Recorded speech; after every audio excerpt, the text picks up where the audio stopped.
కృతజ్ఞతతో స్తుతింతును.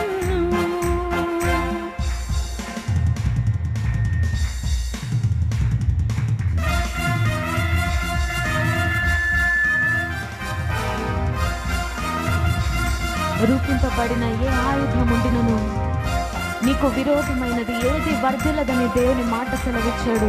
ఈ సంవత్సర కాలమంతా మనకు విరోధంగా రూపింపబడిన ఏ ఆయుధము వర్ధిల్లకుండును గాక. నీకే స్తోత్రమయ్యా. మా పక్షంగా ఉండి విరోధులను పారద్రోలుతున్న దేవా నీకే ఆరాధన.